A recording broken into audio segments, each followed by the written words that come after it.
It's such a pleasure and an honor for me to share the space with you and to hand over to our dear friend, Shantina Sabadini, to create a context and to introduce our special guest for tonight, David Lorimer.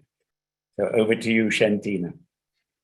It's my pleasure, and it's a little bit embarrassing introducing David Lorimer, who is, I think, well known to most of you and has been an inspiration to me and to many of us for a long time as a writer, a lecturer, a poet, a philosopher, I would say.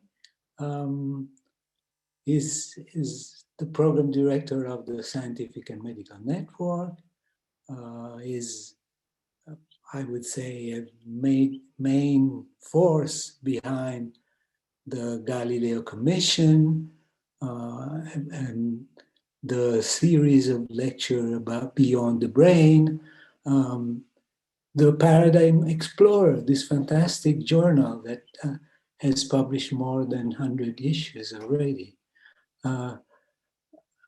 I think David is one of those people whose day has 48 hours. The number of books he manages to read and review from one issue of the Paradigm Explorer to another is astonishing.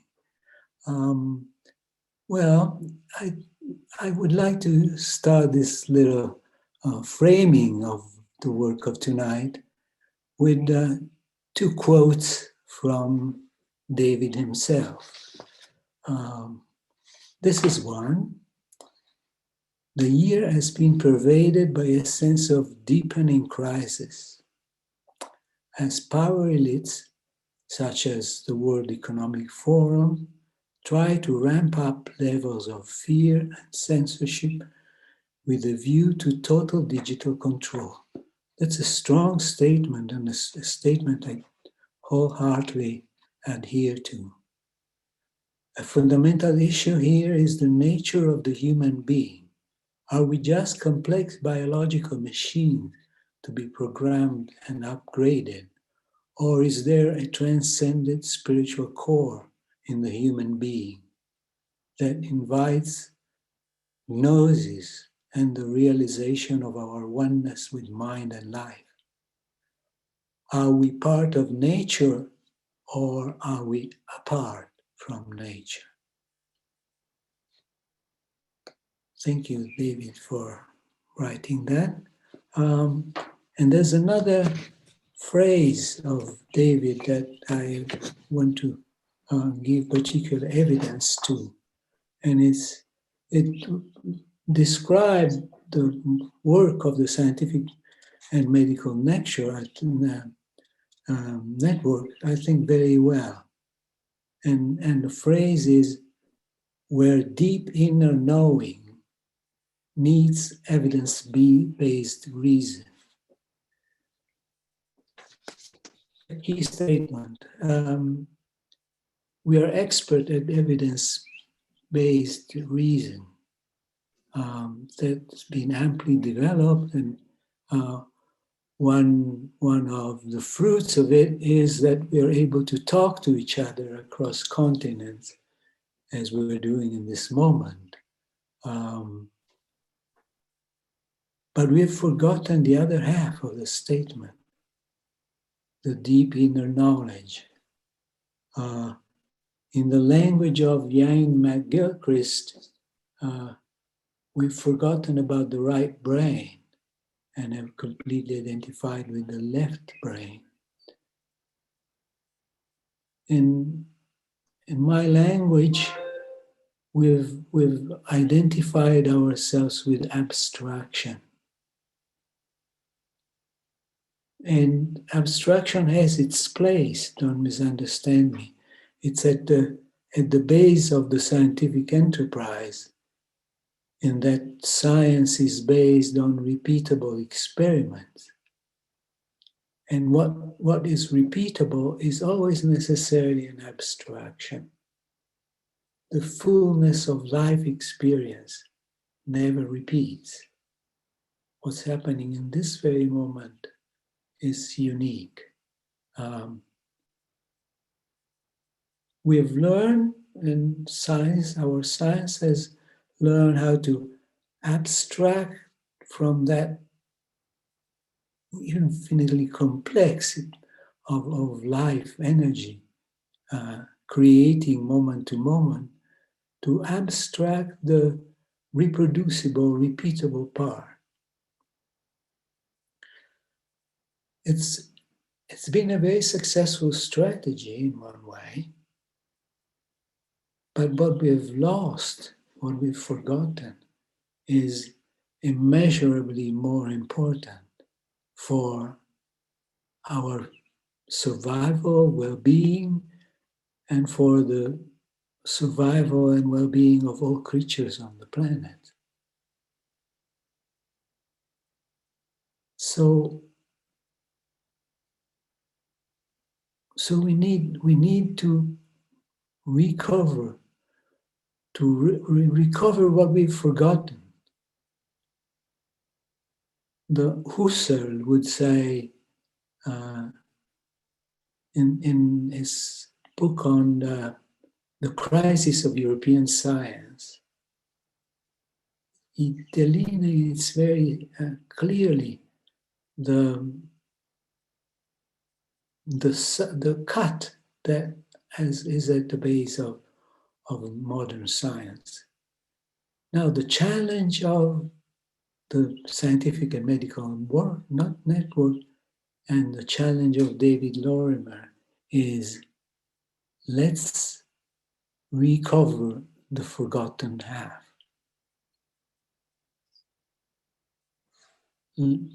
That's basic. It's the only thing that can have a guiding force. Science per se, abstraction per se, can be efficient. It can teach you how to do things in a more efficient way. It teaches us to go faster, but cannot teach us where to go. So the inspiration that David is for all of us is, let's recover deep inner knowing. Let's recover the sense of direction. We realize more and more that that's absolutely fundamental for our survival, for the survival of life on this planet. Okay, I'll pass on the word to David Lorimer. Thank you very much, Claudius and Shantina. Your story reminds me of an airplane pilot who radioed back. I can't remember where I read this, but he radioed back and said, "I'm lost, but I'm making record time." And that, I think, is a kind of commentary on our culture of acceleration and speed. Since the conversation we had last night, I've slightly adapted what I was going to say. And so it's now called Human Being and Becoming on the Inner Edge of Science, from scientia, which means literally knowledge, to sapientia, which is wisdom. Here is just a beautiful, restful photograph. Can't remember where I found it, but obviously it's China. And a very tranquil scene, just to allow you to move into the space. So there we go. I start with sort of framing what I want to say, is a quote from Helen Keller. Life is either a daring adventure or nothing. And she also said, when one door of happiness closes, another opens. But often we look so long at the closed door that we do not see the one which has been opened for us. And what I think she's suggesting here, and I got this quote originally in connection with my young person's project called Inspiring Purpose. And what happened was that I had this quote, and the children would look at it. They, my God, that's a fantastic quote, because I asked them to choose their favorite quote, and then they would hit the biography button next to the quote, and they'd be absolutely amazed to find out that Helen Keller was deaf, dumb, and blind, said this, that life is either a daring adventure or nothing. And I think we've got trapped, especially in the last few years, in what Ian McGilchrist would call a left hemisphere mode, which emphasizes safetyism. This is a new word you might not have come across, but it has very damaging and limiting effects. And, you know, life is not safe. Life is an adventure. And if you would try to have a zero risk society, then nobody would even be allowed to go out. And so we seem to have lost the balance a little bit in what we're looking at. I got this photo from a friend this morning because I wanted to start in Delphi, which is one of the origins of Western philosophy. This is a photo from my friend Athena Patari. And in Delphi, you'll remember that the inscription said, know thyself, know thyself. But what does that actually mean? Plotinus, this is in the beginning of Ian McGilchrist's magnum opus. I've just finished volume 1. But we, he says, who are we, from the Enneads? So know thyself, but who are we? So one answer to this question is the transhumanist answer, the Silicon Valley transhumanist answer, the Ray Kurzweil answer. We're just complex biological machines. There's nothing more to it. But the answer at the other end of the pole, if you like, or the continuum, is that we are an evolving spiritual being. We have a spiritual as well as a material nature. And the key question here is, what is the relationship between brain and mind, or brain and consciousness? And the view that is taken by the transhumanists is that the brain simply generates consciousness, and there's no difference really between carbon and silicon. So in principle, you should be able to upload the information in your brain into the cloud.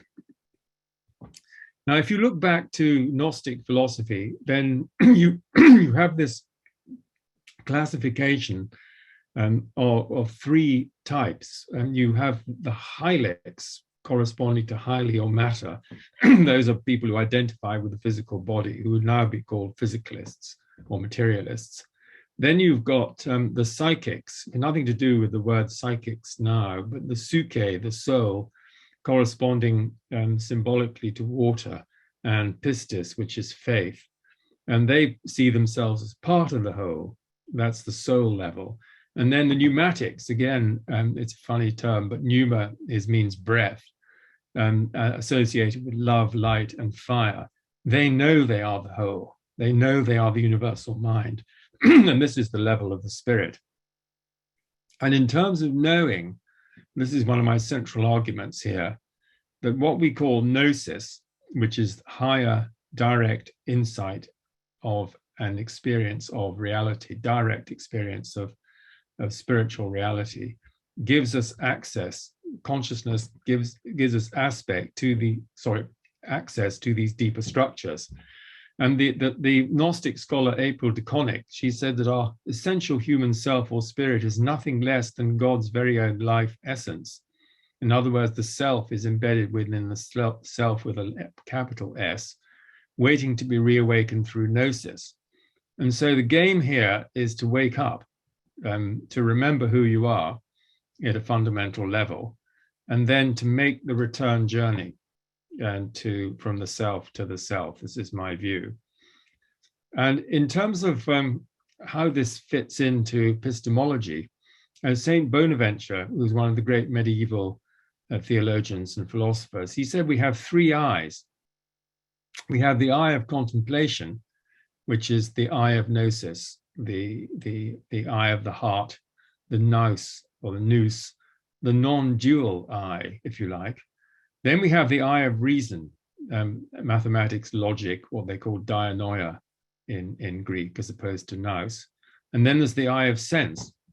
And if you read the work of Peter Kingsley, Catafalque and other of his works on Greek philosophy, then he argues, and I agree with him, that the church in philosophy and psychology and science downgrade this inner knowing, gnosis, for different reasons, but they downgrade it. And modern science only looks through the lenses of reason and sense, and it's also dominated by left hemisphere analysis, as Ian McGilchrist in his new magnum opus amply demonstrates. And this is one of the most important cultural issues that we're looking at the moment. And so what happens is that the observer, the knower, the subject, the consciousness gets excluded from the picture, leading to what Kingsley calls a metaphysical amputation, and with the suppression of gnosis, this inner knowing, this deep inner knowing, in favor first of pistis or belief, and then of unbelief, which is where we are mainly now, and that would be the Silicon Valley view. And so there are two ways of approaching this whole science of consciousness. And I'm not going to explain everything on this slide, it will take too long.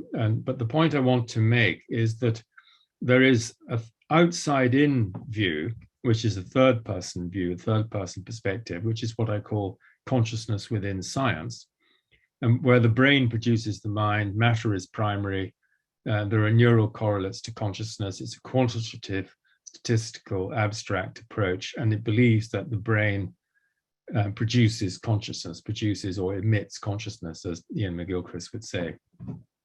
Then you have a first-person perspective, which is what we all experience and are indeed experiencing during this talk, where mind, in a sense, is primary. Consciousness is primary and fundamental. There are some arguments about what model you would take, but it really inverts the third-person view, and it insists on the centrality of quality, science of quality, and qualia, and it sees the brain as an interface, so that not the producer of consciousness, but the permitter or transmitter of consciousness. And again, Ian McGilchrist talks about this in great detail, but the original distinction comes from William James in his Ingersoll lecture on immortality from 1898. And what I think is happening generally in the field, I'm looking back quite a few years now, maybe 50 or 60 years, is that in certainly the 20th century, you get a much more interest in mysticism. Evelyn Underhill's book came out in 1911. And then William James's Varieties of Religious Experiences even earlier than that. And there are many, many other texts as being crucial to scholarship. Then you have the work of Sir Alister Hardy on religious experience, dating from the late 1960s. The prevalence last 50 years of near-death experiences, the development of parapsychology, humanistic psychology, transpersonal psychology, and more recently, culturally, we've had the rise of non-duality. And in terms of biblical scholarship, you've got the Nag Hammadi findings of the Gnostic Gospels giving a very, very different view of Jesus as a wisdom teacher rather than the Lamb of God. And my argument is that near-death and mystical experiences give us an experience of gnosis and initiation into this deeper structure of reality. And so I take these to be both epistemologically significant and ontologically significant, i.e. that they do tell us about something about the deeper structure of reality. And universally, they're experiences of light and love. Light is the mind side of it, and love is the affective, the heart side. And so we don't need just information, we need transformation. We need to go from paranoia, if you like, to metanoia. I'm going to say something now about the Scientific Medical Network. This has been going since 1983, and it was founded by 4 distinguished doctors, scholars, educationalists, including the Vice Chancellor of Surrey University, Dr. Peter Leggett. And what they were trying to get at was the idea that science could have a different metaphysical basis. It didn't need to have a purely materialistic, physicalist basis. And all the founders had mystical experiences. And what the network's trying to combine are intuitive insights with rational analysis. And so right from the beginning, intuitives were invited to join the network along with scientists and doctors. And one of the phrases we use a lot is the idea of widening horizons. And as Shantina said, we're now describing ourselves as a place where deep inner knowing meets evidence-based reason. So one mind, one planet, one health. This is our webinar program. Some of you will be familiar with this, and Shantina gave us a wonderful talk on physics and Taoism earlier in the year. We've had more than 80 events in 2021, covering science, consciousness, spirituality, ecology, health, healing, ethics, love and wisdom, and death and dying. And our mission, if you like, is to help co-create a transformative worldview for the 21st century, which I regard as an absolutely essential move. If we don't make it, then we won't make it. And then we also have the Galileo Commission, which is trying to drive consciousness beyond a purely materialistic worldview and towards an expanded, that should be AN, an expanded science. And that it's quite possible to be just as rigorous, but on a different metaphysical basis. And that's what I'm suggesting. I'm just going to say a little bit about worldviews. A worldview is a model of the world and life, and therefore an explanation of it. And it means that you have certain assumptions about, or presuppositions about what reality is and how you gain knowledge. One way of looking at it is there's in Kuhn's language, the paradigm shift, and next year we'll try and do an event to celebrate 60 years since the publication of the Structure of Scientific Revolutions in 1962. So it's as if these theoria literally means a way of looking at things as well, like a Weltanschauung, and a worldview is a way of looking at things, and that determines your values and actions. This is another lens, if you like, on this from Philip Sherrard, who was writing in the 1990s in his book Human Image, World Image, where he says that our model of the universe, our picture, our world image is based on the model we have of ourselves. And so what we need now is a new self-image and a new world image. Richard Dewitt, writing about worldviews, he specifies that a worldview is not merely a collection of separate, independent, unrelated beliefs, but is instead an intertwined, interrelated, interconnected system of beliefs. And system, that's his italics. And they're embedded in political power structures, as we are becoming aware. And your confirmation bias means that things are thought to be true or correct if they fit into the narrative, if they fit into your understanding. And that's what E.O. Wilson calls consilience. But in this co-consciousness area, there are many things that do not fit in to a purely physicalist, materialist understanding of consciousness.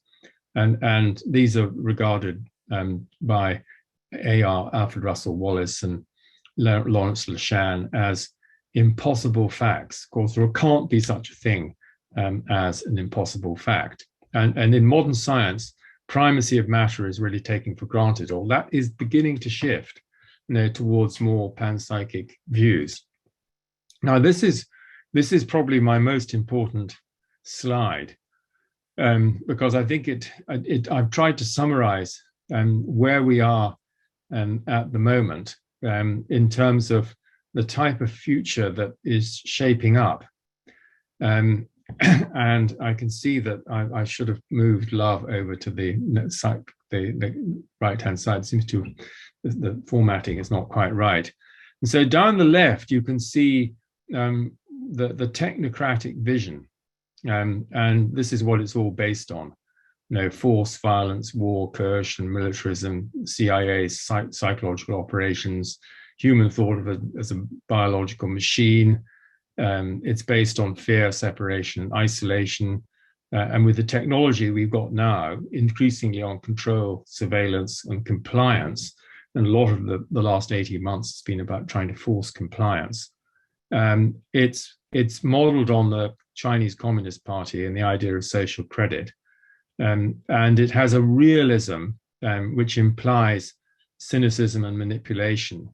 And the ultimate vision, or the ultimate dystopia, if you like, I regard as an inhuman one based on scientism and premised on centralization, globalization, digital ID, digital cash, and health passes.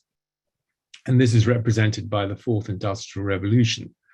And this has been accelerated sharply in the last 18 months. You can see how these features, and we can talk about this more in the discussion.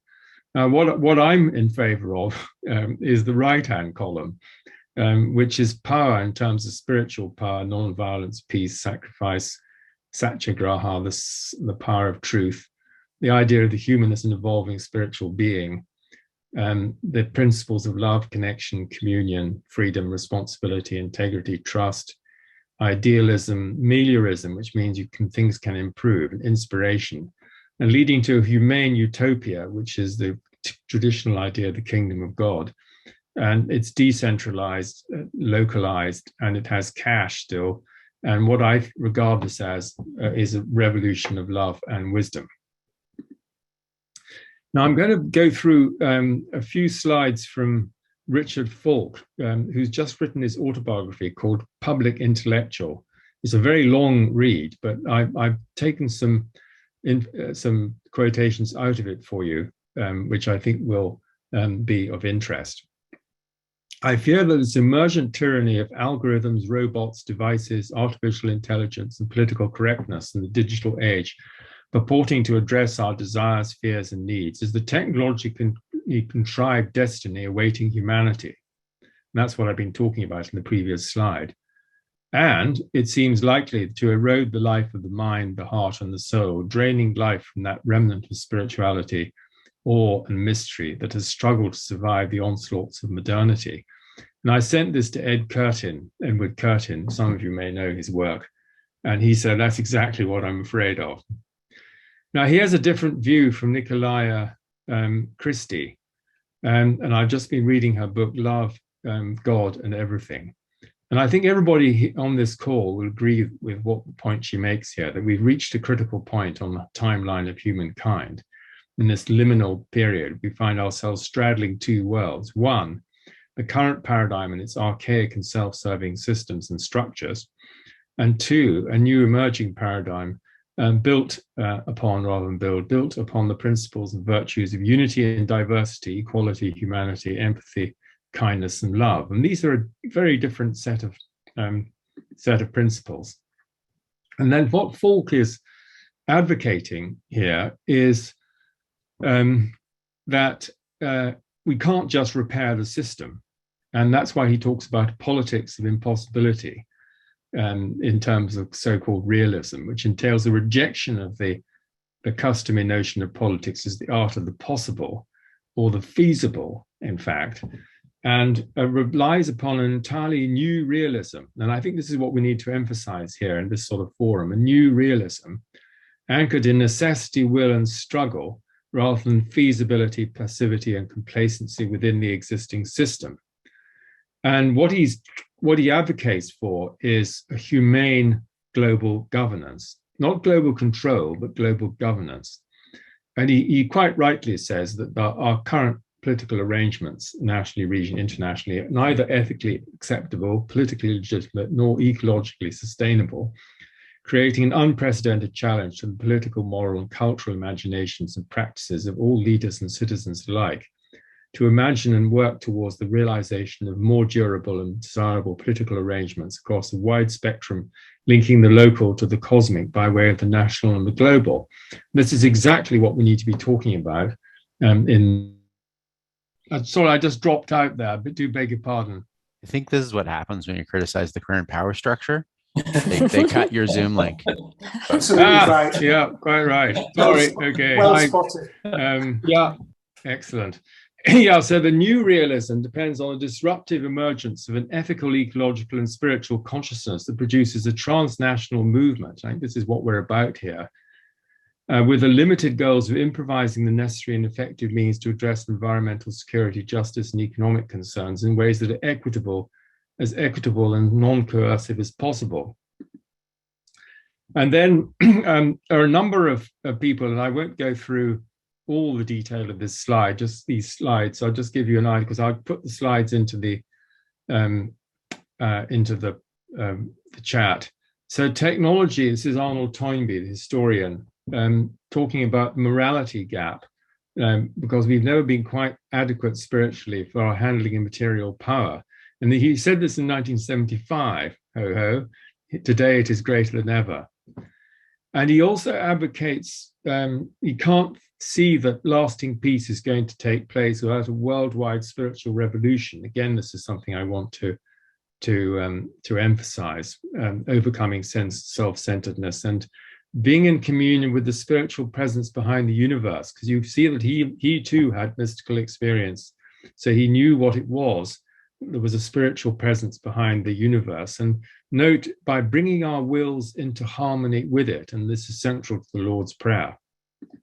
Ralph Waldo Trine, In Tune with the Infinite, he says something very similar, that how do we come into conscious realization with our oneness with this infinite life and open ourselves fully to this divine inflow?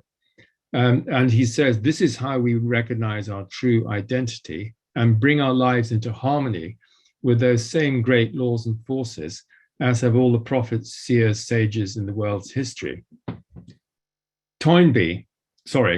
Schweitzer, talking about progress. He says there's progress in knowledge and technology, and socialization, and progress in spirituality. And he says the last is the most important, which is also progress in ethics, not in fundamentals. And the essential thing, he says, is we become more finely and deeply human. And that's a conversation I'm very interested in having. What does it mean to become more finely and deeply human? And here is Pitirim Sorokin, who was the professor of sociology at Harvard, first one, and Russian background. And he was imprisoned in the Peter and Paul prison, condemned to death 6 weeks. And he learnt from this experience that hate begets hate, violence engenders violence, hypocrisy is answered by hypocrisy, war generates war, and love creates love. It's quite a straightforward argument. Unselfish love has enormous creative and therapeutic potentialities, far greater than most people think. Love is the life-giving force necessary for physical, mental, and moral health. And this is from his great book called The Ways and Power of Love, 1954. And again, I'm really just repeating this same point, that this is Havel saying, without a global revolution in the sphere of human consciousness, nothing will change for the better, and catastrophe will be unavoidable. But we need to be responsible to something higher, something more universal.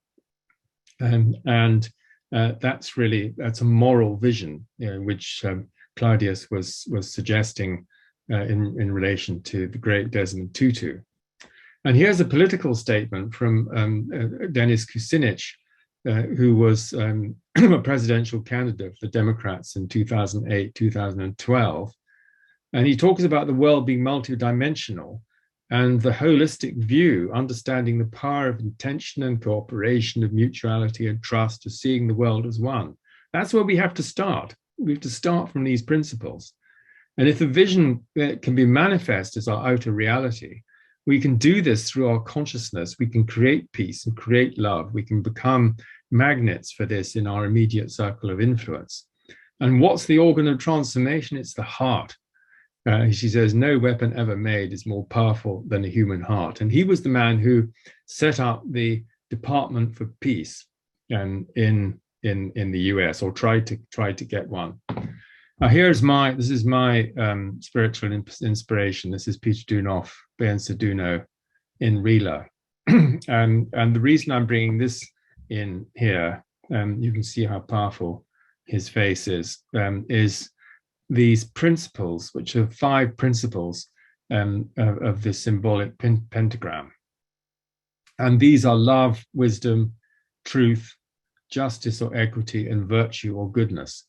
And he argued or stated that these are the principles we need to embody in our personal lives and also in a collective sense. So love associated with bringing of life, with the heart, with qualities of peace, qualities of joy, wisdom bringing light to the mind. Truth is love and wisdom bringing freedom and integrity, and then justice or equity and virtue or goodness. And he explained that there were 4 degrees of human culture. And I put this in really just to indicate a sort of direction of evolution, if you like. And you'll see all of these present in the world as it is today. Violence in terms of force, domination, and political power. Law, threat and control, plenty of that in the last year. Justice, bringing universality, principle universality. And love, which is life for the whole. And he explains that love is a force in the mind when we embody it, and a principle in the spirit when it harmonizes opposites. And it's very similar to Gandhi, who said that love is not an emotional, but an ontological power, the essence of life, the dynamic union of the separated. Now, I'm just bringing in another angle here, because this is where I come from in sort of metaphysical sense. I wrote my first books about death and dying, about worldviews, about the ethic of interconnectedness, and the reciprocity implied in the life review. And this is Ben Saduno on the life review. He says, when you return to the invisible world, you'll be examined on how you've applied the law of love. And we don't get told this, but I believe this is correct. You will find yourself confronted by the film of your earthly life and see the smallest details, notice the tiniest errors, and you'll have to reform yourself. You'll also see the great things that you did for other people and how they felt about it.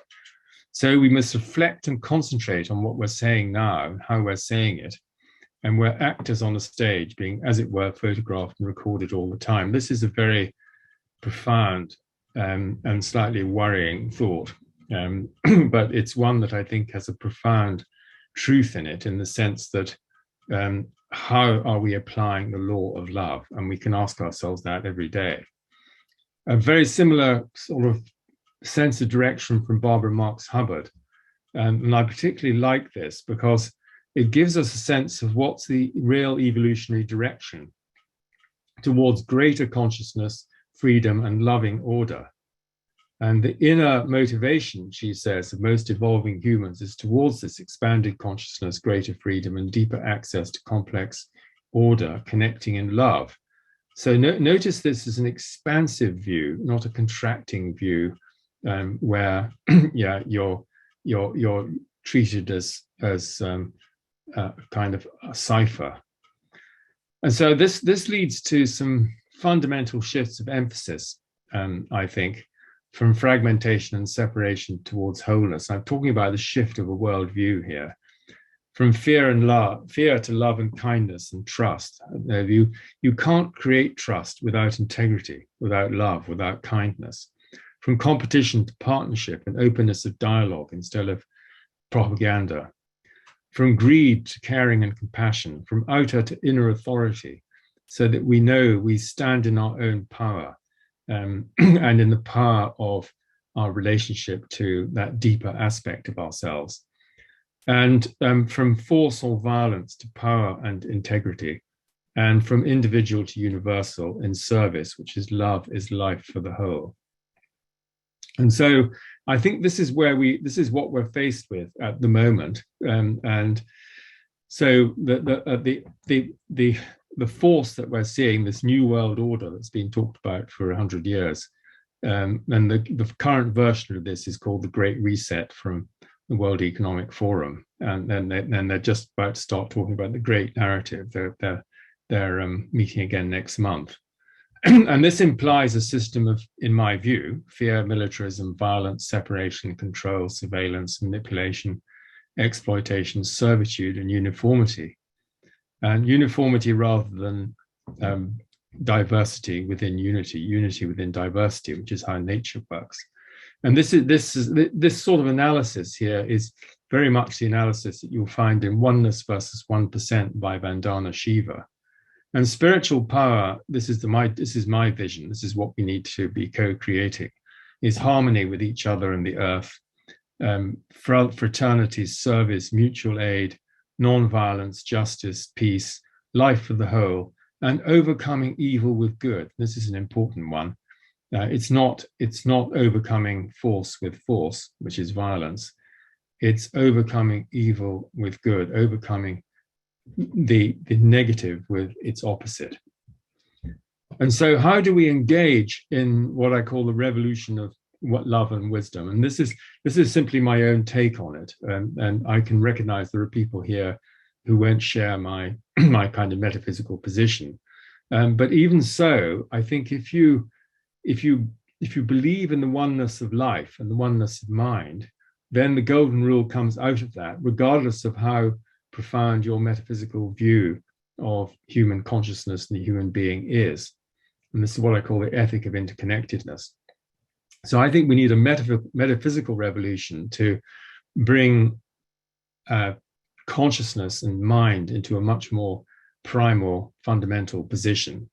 We need to deepen our philosophy and ethic of love. We really need to think about what does love mean as a force, as an organizing principle, as a motivation. And we don't take it seriously. We need to take it a lot more seriously and have these discussions. And in this apocalyptic time, which means revelation, I think there is hope in the unmasking of secrecy and corruption. And we're actually seeing this in the whole COVID narrative, because a lot of the people who have actually been treating patients on the front line and who have a wider and more holistic view of health, they're the ones whose Twitter accounts are being removed. Robert Malone's was removed yesterday, Peter McCullough, and the frontline doctors, and they are questioning the way the narrative has been steered. And this is obviously a whole topic in itself. But I do think that there is hope in corruption being revealed, because if it is, then people will be outraged, and the outrage will give sufficient energy for transformation. But the transformation has to be done through loving intent, through civilizations of love. And this implies a politics of integrity and service. And this Peter Dunoff and Biensa Duno phrase, love is life for the whole. That's what I live for. I live for the whole. And I'm trying to embody these principles myself. So this, I think, is what I call the globalization and the vision of wholeness, the oneness of life and consciousness, as I've said, an awakening process, a regenerative process of Earth systems. Sustainable development is not good enough. We don't want to sustain, we want to regenerate. And in fact, the Sustainable Development Goals are very closely tied in with smart cities. If you look at the UN documents closely, and you will see that actually it's just part of the technocratic shift. And so we need an ethic of love, not the love of power of love, not the love of power, and the reciprocity and mutuality of the golden rule, integrating our mind, our hearts, our will, and expressing that in our work with cultural values of love, respect, unity and diversity, wisdom, truth, freedom, peace, justice, and beauty. And so this is my final slide. I love this quote from Howard Thurman. Don't ask what the world needs, ask what makes you come alive. Then go and do it. The world needs people who have come alive. So each of us can ask ourselves that question. And so the question that we're really come away with here is, how can we be, in what manner can we be in terms of our being, because we emanate this all the time, our frequency. What can we become in terms of human becoming? And what can we do in our circle of influence? And based on these principles. So coming back to this whole question of the shift of worldview, which I think is absolutely central. It's towards this vision of the one life and the one mind, the one health, the one planet, but also recognizing the implications of that. And I think that's what we're evolving into. But we need to get past a lot of the existing separating and dominating structures and bring in the sacred feminine as well. So I'm going to escape and stop sharing there. And I hope that's given you a few things to think about. Thank you very much, David. What I've heard tonight is a powerful moral message, a message that is directed straight at ethics. And that idea that Shantina introduced of the deep inner knowing meeting evidence-based reason provided a beautiful context to think about what you were sharing.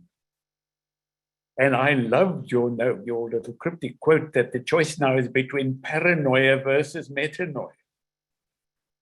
Yes, I thought of that today, actually. That is metanoia, I mean, it's fear and love. Those are the poles we're dealing with. That is so powerful.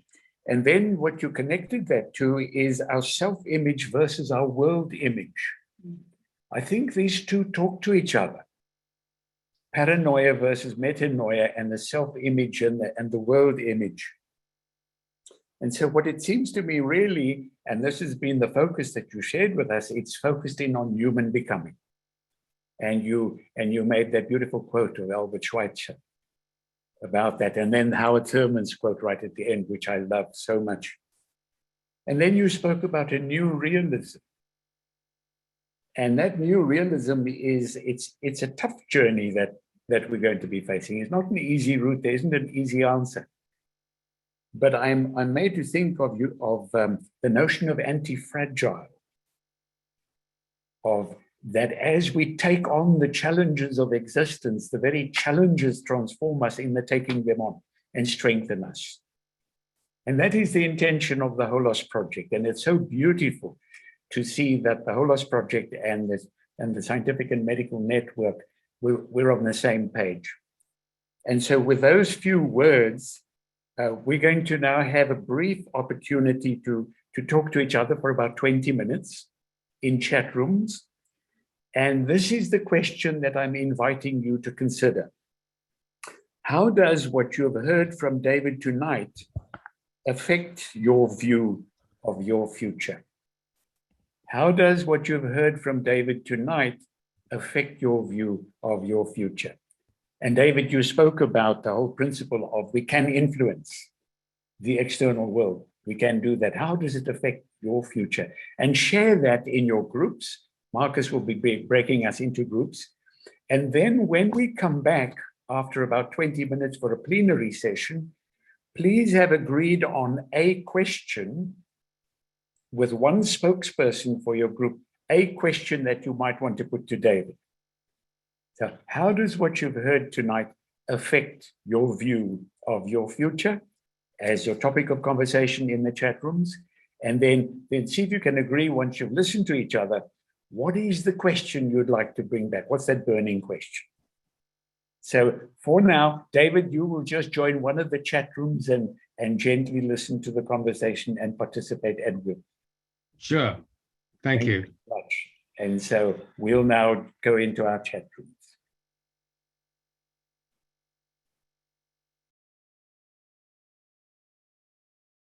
What a provocative space that you created, David, for us to think and to exchange views. It has been wonderfully rich. So let's get straight onto it. We've got about 15 minutes, and put the question to David. And David, you said you might pop it over to Shantina if it's appropriate. And I'm going to invite our group, Denise, if you'll get the ball rolling for us, please. Sure thing. Again, the presentation, I think we could talk for days about everything in there, but to kind of bring together what we discussed, we were reflecting on this feeling of there's a lot of inequalities in life or things that are unequal, but I feel like one thing that is equal is that we share in this very, very deep, deep sense of inner knowing. Not necessarily that we're looking to go out and find something or discover something, but we're always looking to remember something we already know. And I likened it to the fact that it feels like we're built all loaded with these operating systems of what this all is and the simplicity of life, but we go through life asleep a lot of the time, finding it hard to find those pieces. So the thing that we talked about was the agency, and the one word that I noticed in the presentation was that word responsibility, which is the responsibility which implies the ability to, for each person to find that empowerment and that agency to connect into their very deep sense of inner knowing. And I guess the question that we wanted to pose is, how do the collective, or how do people access that in a way that allows them to bring about their best and feel hopeful for the future and create the future it's that we want to live in all the ways you described in your presentation? So for the everyday person and for the broad collective, how do people connect into their inner knowing by developing agency, which sounds so simple, but is so difficult in practice? And what your views may be on that. Yes, thank you. Well, this whole question of agency is what underlies my educational program for young people called Inspiring Purpose, which is in fact on sustainable futures at the moment. If you go to inspiringpurpose.org.uk, and my educational purpose in that sense is to give young people a sense of empowerment and agency, that they can happen to the world rather than the life just happening to them. And so they become proactive. So I suppose the sort of short answer to your question, I was inspired by my friend Andrew Harvey, who says that, you know, what we need to do, we need to make some choices about what we're going to get deeply involved in, because there's not enough time. And so, is there something you can do locally? Is there some form of service and group you can join, you know, to get together with people on something you feel passionately about? And then equally, is there something you can do internationally, you know, by supporting, you know, the Whole Earth Project, for instance, because obviously we've all got an interest in this. And then that gives you a focus. But at the same time, I do think that unless you drink from the source, which involves silence, communion with nature, you know, something that nourishes you at this other level, then you'll run dry, you'll burn out. And so this replenishment, I think, which I have my own ways of doing this replenishment of energy and inspiration is incredibly important. And so how can you do that? And one question that we can all ask ourselves, and you may have this one cracked already, is how do you start your day? How do you start your day? I start my day with a prayer, and I have a walk with my dogs. I have a swim in the river. There are various things that I do, you know, which make me feel alive and connected. I can't give you a complete answer, obviously, but those are just some thoughts. Thank you, David. Now, I know you've got a limited amount of time with us, and we have 10 groups that we're having a conversation. So please, can you just get straight in with your question? Put up your hand, who's ready to go.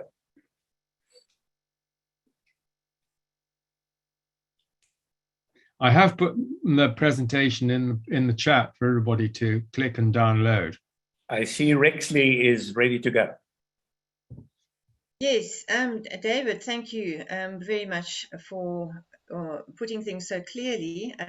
Just to go straight in with my question then, my question is, what is the question that we should be asking? What is the question we should be asking? I think in terms of this, I do like this phrase, the new realism. I think it's how can we come together to co-create a flourishing future for life? Because and we were talking about this in our group, they're coming together. We can't do it on our own. We can write articles and take part in meetings and so on. But there needs to be coordination for the new to arise. And I think it will arise from within as well. But that would be my question. It's the question that I ask myself. What can I do in my circle of influence? I see Christopher Cook's hand is up. Hi, Christopher. Hi, David. Very quick, we got onto the subject of boldness and the risk of being too bold to irritate those with whom we serve. But it led to a question, and the question is this for you. If boldness allows us to step through the irrational inertia of that we already do, what is the boldness that you would suggest we all need to consider to really break through this membrane that I think you're talking about this evening?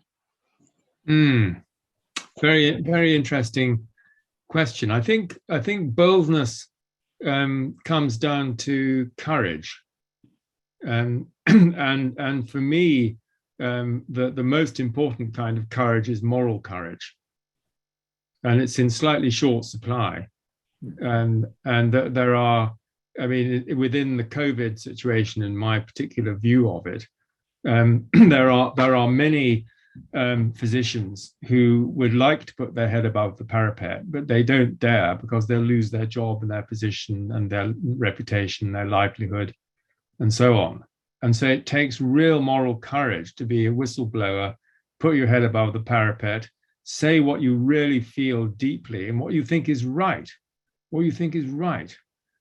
And if you look at those, the most inspirational people, and Desmond Tutu would be one of those, he said what he thought was right. He didn't say what was feasible and useful and respectable. And that's why these principles of Peter Dunhoff are so powerful, because you can ask yourself, am I acting with love? Am I acting with wisdom? Am I acting from truth? Am I acting from justice? Am I acting from goodness? And that's bold. That's bold. That's bold. And courage. Without courage, courage is the central virtue which enables the others. Yeah. Wow. Thank you, Julia. Yeah, just super short, because I think our question just has been answered. We totally agree that we need to shift and go this trajectory. But the question was, what is your advice, David? Like very specifically, what every one of us should be doing, like hands-on advice and practical and doable. It feels like what you just said very much comes to it, but maybe there's one or two more things you want to share with us. Thank you. Yes, I also ask myself how I can inspire other people, and I think that if I've put forward something of a vision this evening, which and if you buy into that, then this is something worth seeing how we can manifest it. And one of the particular interests at the moment I've been talking to a friend called Natalie Zaitouni, who's written an incredible book called Ensoulment. I'm going to be talking to her next month. And we've been talking about how does reality actually come into manifestation?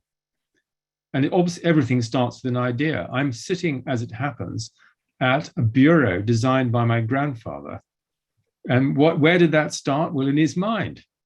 Where does anything start? And so the imagination is you have to dare to imagine something before it becomes possible to manifest. And if you think about it, we're doing that all the time. We make plans and then the plans happen. But we need to try and do this at a rather deeper level. And I also think that we need to tune into other people on the same frequency, because I think there are a lot of conversations like this going on around the world, and to think that we are many.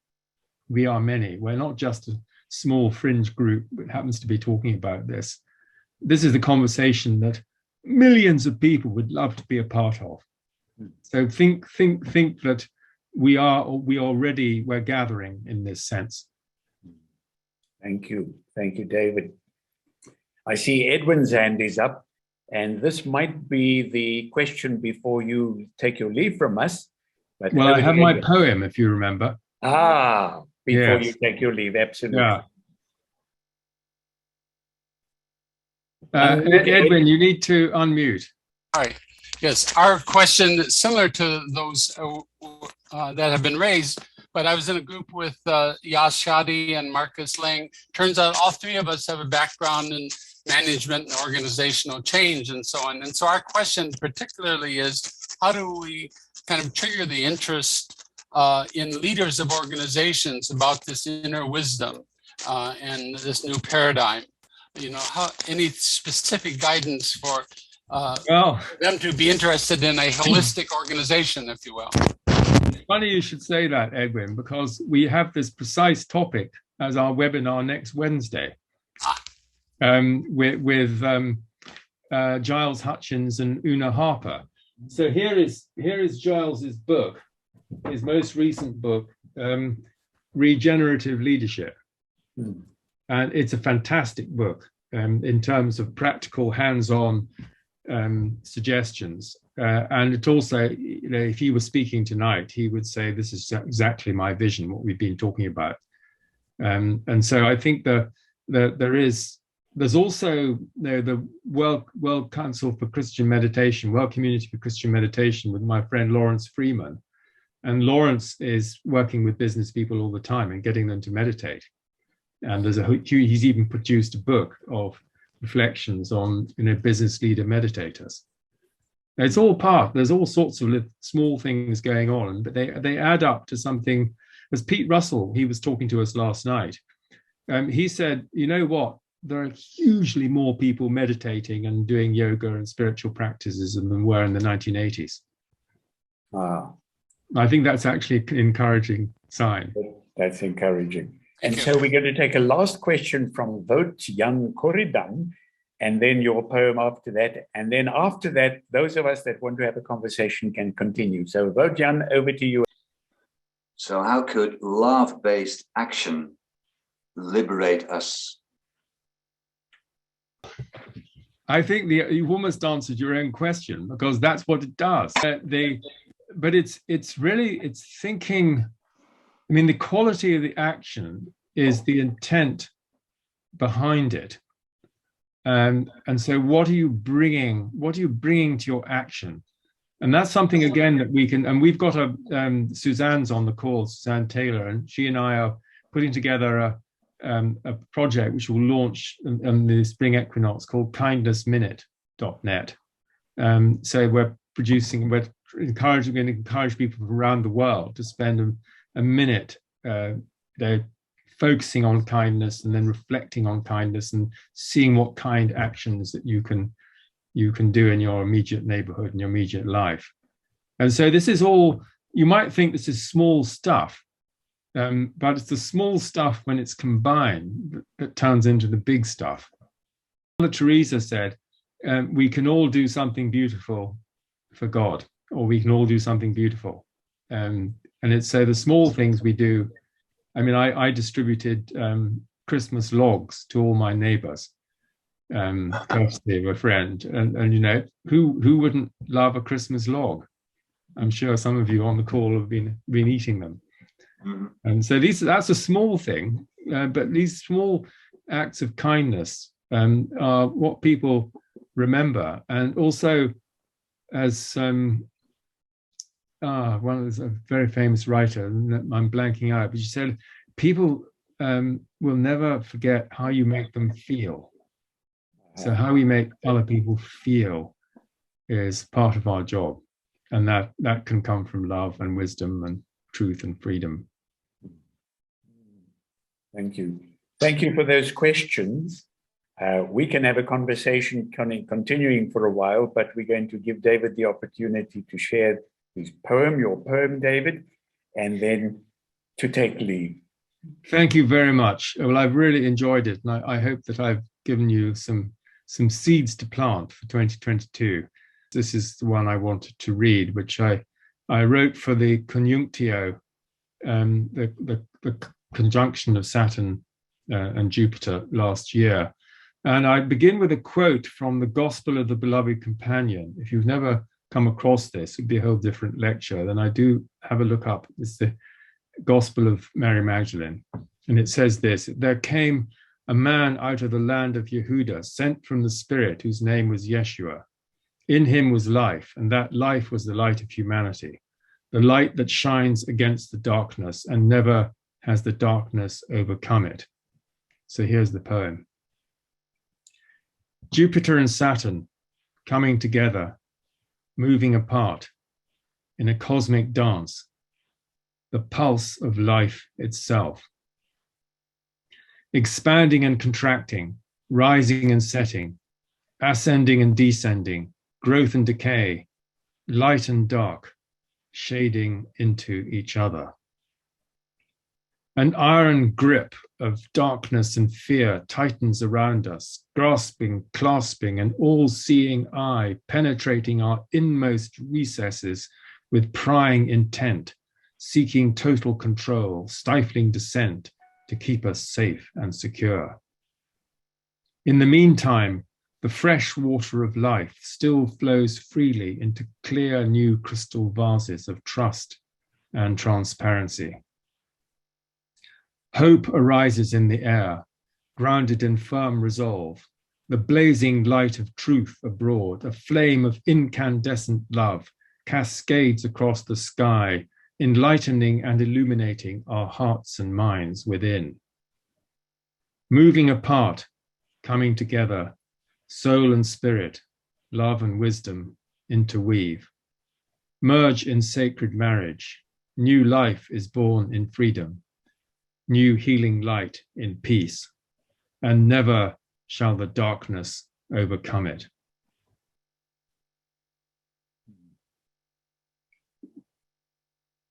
It is beautiful to just sit with that for a while. Passionate and inspiring. Thank you so much. Well, thank you very much for the invitation. And I hope I'll see some of you on our webinars. We've also got Sean Kelly speaking on the 12th of January are we having a planetary near-death experience and initiation. So I think continue the conversation. Thank you very much. Sorry I have to leave. We've been invited to go and have some wine and cheese with our neighbors. And so I will leave you with many greetings and empowerment and courage for 2022. Thank you. Thank you, David. Thank you. Thank you. Thank you, David. So before we all just dash away, and we don't have to dash away, our next event will be on the 17th of February. And we are very excited to be starting to walk a journey with Jeremy Lane, the award-winning author. And he's going to be addressing us on the 17th. We'll put out that information. We now have a small management team for the Holos project. We're about to take the next number of dramatic and creative steps.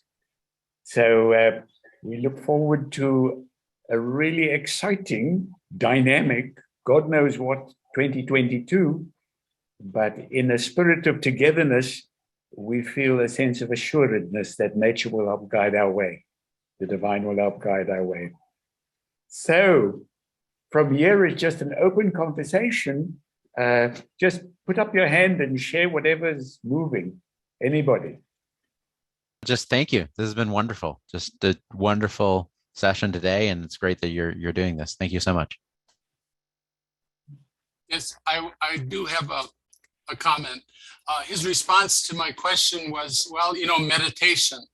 The problem is, there's been a lot of meditation going on, but I mean, the people that are the leaders in our societies, somehow, aren't on that thing. Even Yuval Harari in his book, The 21 Lessons for the 21st Century, kind of comes down to meditation. But I think we need something more powerful, some other ways to help people wake up. It is interesting that that David said he starts his morning with prayer. So interesting. Denise. Two very quick points. The first is on the meditation thing. I was on a long haul flight to Europe 2 months ago, and I noticed that United on their entertainment cards, there's videos, there's movies, there's books. There was a meditation card, and I thought that was fascinating. How commercialized has access to meditation become that United had built it into their entertainment system. I remember so like, wow, look at that. And that makes me think about, it is the case that, we are privileged to have the opportunity to be together here, but there are so many people having these conversations, they're trying to find their words. And that makes me very hopeful. So, just simply to end, when Claudius asked, like, what was moving through you, I just have an immense love for everyone in the Holos Project in this room. Some folks here I know well, others I don't. But the love I feel for everyone is very equal. And I'm very grateful for it and very appreciative of it and very excited for the coming year and all that we can learn together. So that's all. And Happy New Year to everyone. Thank you. Eugene. By Edwin Hawson's remark, we need something more important or more powerful, I should say. And there was actually something happening in a meeting about 2 weeks ago. Somebody brought something in. What he brought in was, we need to get Einstein into organizations by next year.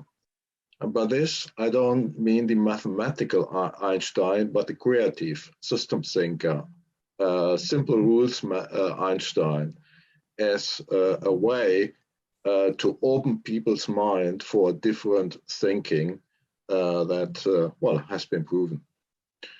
And if there's interest, I can make more information about this available. Excellent. Thank you very much, Eugene. Joseph. What is? Yes.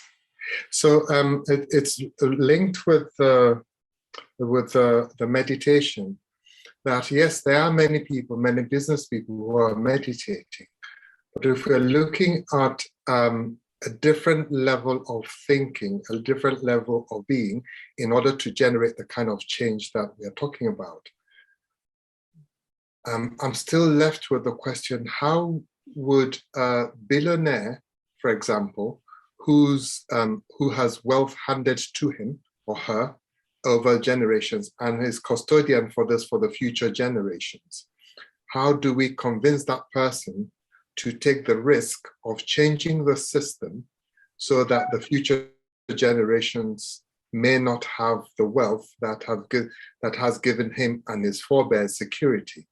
And these are the people who hold the power to hold things as they are.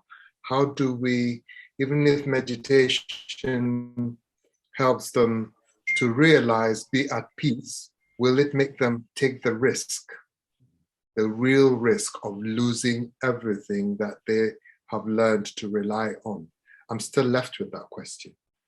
That was a question that Jesus tried to address as well, didn't he? Something about the eye of the needle. True. Michael. Thank you very much, Claudius. Forgive me if I don't make a link to the very thoughtful comments which I've been listening to, but I wanted to pick up on one thing, really to have the opportunity to make a link with Shantina.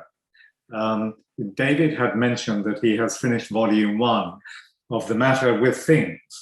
I haven't quite reached the end of volume 1, but I'm at page 450. And I have to say, I've been completely knocked out by what Ian McGowan Chris has to say about biology being in a very crude place, as it were, compared with physics. And my invitation, or my question, is really to Shantina.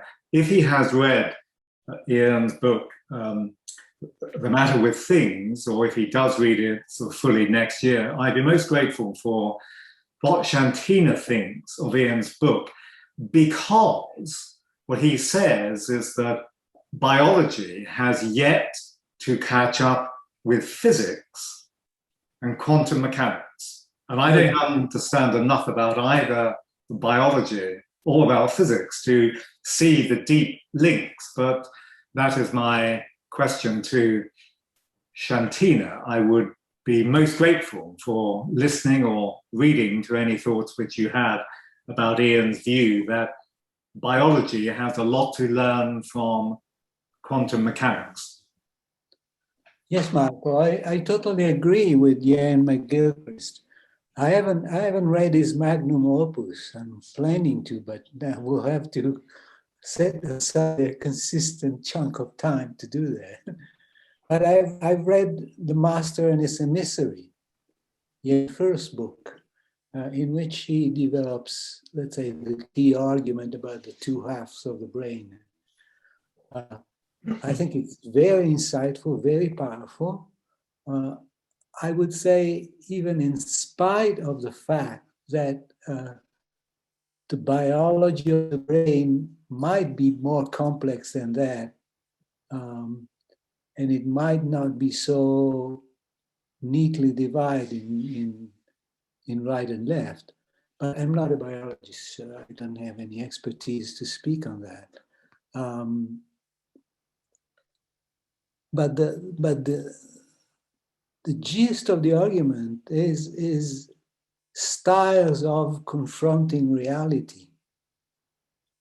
And no doubt our programming involves two quite radically different styles, which we can describe in terms of right and left hemisphere. It's not even so important how we describe it. The fact is, the crucial fact is that it is there. Now, about biology catching up with quantum physics, I think we all have to catch up with quantum physics. It's the virtue of quantum physics, I would say, beyond the fact that 100 years after its beginning, we're still discussing and wondering what it really means, what's the ontological frame is pointing to, assuming there is one. The great challenge, I think, it's like letting go of certainties. It's just the world is more complex, more mysterious than we like to describe it. Fortunately so. That's the beauty of the human adventure. And so quantum physics puts us in touch with that. And thank you. Thank you very much. Yeah. Thank you. Thank you for that. It seems like we might have a workshop on that one. Suzanne, you've been very patient. And unmute yourself. Okay. Well, I am always wondering what radical thing can happen that can change everything. Do we have time for slow evolution, or will we destroy ourselves before we get where we need to be? And as David said, he and I are working on a project based on kindness. As if the whole world were kinder, it would be a loving world, it'd be the one we want to be in. But I have another idea that he and I have talked about, which is, the politicians today are not going to do it. It's the most unconscious category that we have. And so why don't we have an ad hoc wisdom council? Over here, like somebody like Oprah, who has this gigantic voice. Let her put up the flag and collect all the transformationally minded people who are, outstanding, who the world respects, the Dalai Lama, and get an ad hoc wisdom council to deliberate on what to do. And I bet the world would listen. So, what about that idea? I think that's a wonderful idea, actually. And I've got a lot of energy on trying to make it happen. So that's a lovely thought, Suzanne. In fact, in the 90s, I communicated with Nelson Mandela about a council of elders. Well, they have that elder thing, but it doesn't seem to really. No, that's right. We need the wisdom. We need the wisdom. And so here's some wisdom. Richard Knowles is going to bring us some wisdom. As I work with organizations, and I'm coming out of the kind of things that David talked about. He connected so deeply. But rather than telling people what they do, what I do is help them to work on their problems together. Their problems, not mine. Something that's compelling to them. And I've used a tool I created called the Circle of Intelligence. And as people engage in dialogue around the particular problem, the collective intelligence rises. And the people begin to discover the hidden processes of self-organization and how activity takes place, which are deep and hidden, but real. And as they solve their problems, they start to co-create their future, and everything changes. And they experience that change and that creativity. And coming out of that, everything changes without me having to say a word about, you're going to change, we're going to create a new culture. Never have to do that. The questions really are, what's your burning question? And let's talk about it together and help facilitate their dialogue to discover what's possible. And then they learn how to behave in new ways and to sustain the work they've done. And I've done this with organizations all over the world. And these patterns are astonishingly consistent. One of the things I've learned coming out of a lot of this too is from Per Bach's work around self-organizing criticality. And I think change happens one conversation at a time. And we have to have conversations like these today and the millions of others. I was talking to a person in Prague on a visit, and commented that I thought the Berlin Wall came down because of millions of conversations on bars and street corners and kitchens. And one night somebody went out and started to knock it down and no one shot him. And the whole thing changed. It was not a big conference. It was not the politicians. It was not some wisdom group. It was the collective increasing intelligence of the whole system as people began to talk more and more and to share and to learn together. And this is what I offer, and this works. It's proven. Thank you. That's beautiful, Richard. And as you spoke around the creativity of self-organization, the whole notion of the deep inner wisdom, access to the deep inner wisdom through dialogue and self-organization. Thank you for sharing that. Eugene, you've been a patient one as well. Yeah, I must say, I got again triggered by some interesting comments and biology has to learn from quantum mechanics, and Susan Taylor's remark, what radical things can happen using, for example, opera. And the tricky thing is how to open people's mind again. That's the minds of decision makers in organizations, but also politicians. Actually, there's something now around the world that could be used. It's called flatten the curve. You may have heard about it through Corona. I don't mean this the virus. What I mean is behind flatten the curve, there's a law of nature that is applied in physics, mathematics, and engineering. I applied it with data center computers, organizational matters.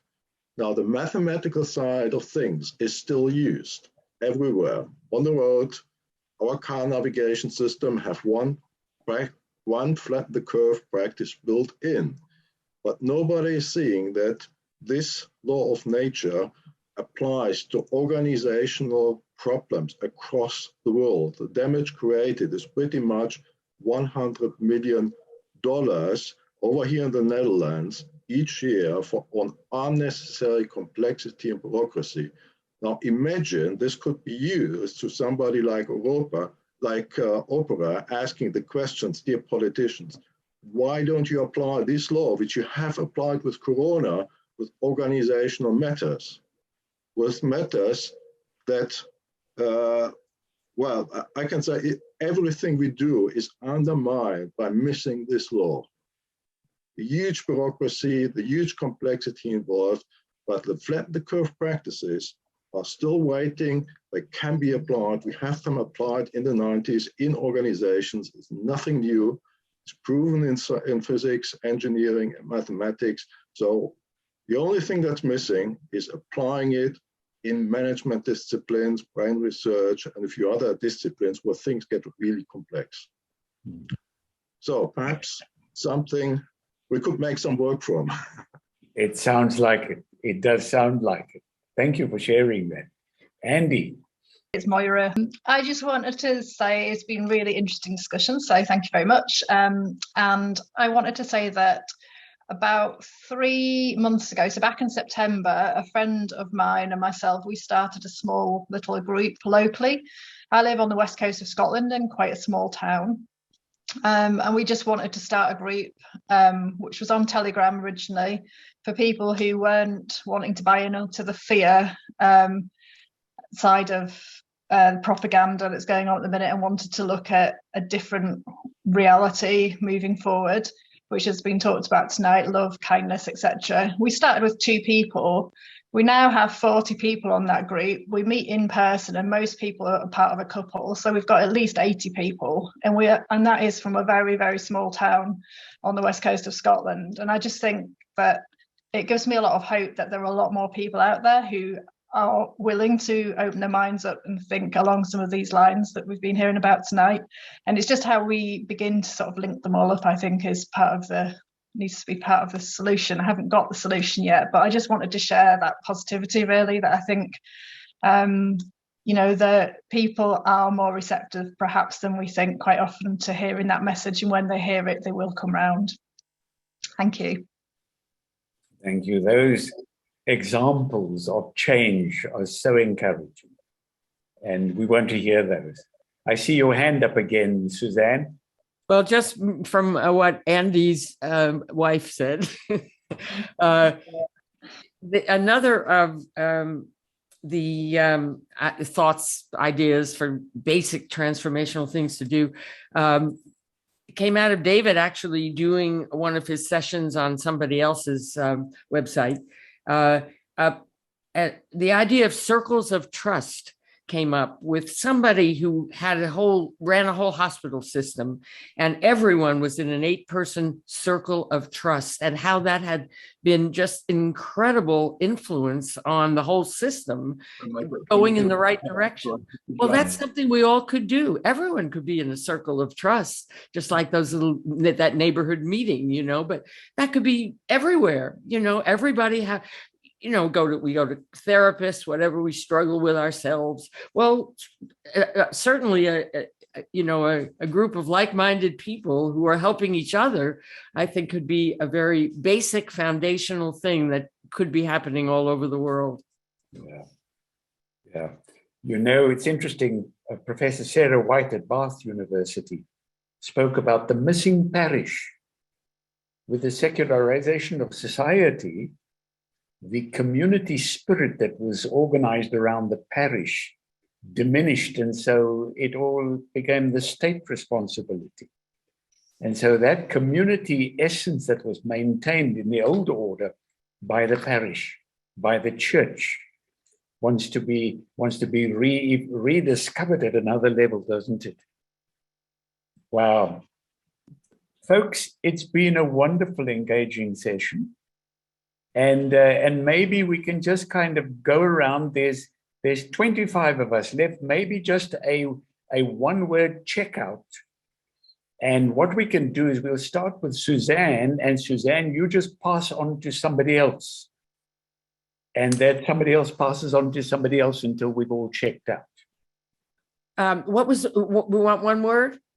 One word for checkout, your experience.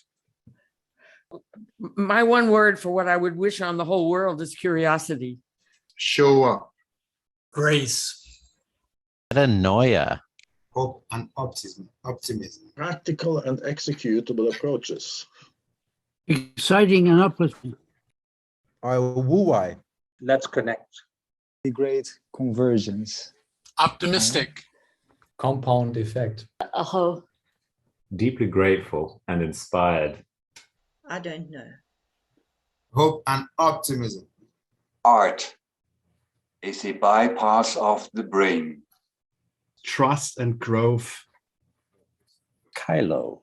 Kylo means to be whole, undamaged, and a good omen.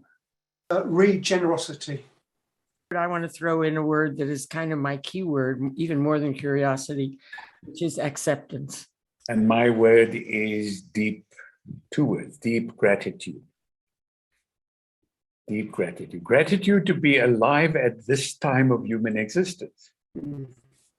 Gratitude to be on the cusp of an evolution in which we can make a choice. And gratitude for the opportunity to associate with people that are like-minded, people that are seekers, people of goodwill, who have a trust that nature herself will take us to where we need to go and bring us into life. So with that, I'm just very grateful to the team that supported the Holos project through this year with exciting events, planning new events for next year, and to you for gracing us on this penultimate day of this crazy year we've had, 2021. There are those that think it's all going to be over soon. I don't think so. I think we're approaching the rapids, but I believe that it can be done. And so it is with a deep sense of gratitude that I wish us well over this season for the new year. And please stay in touch, and thank you for the wisdom that you shared.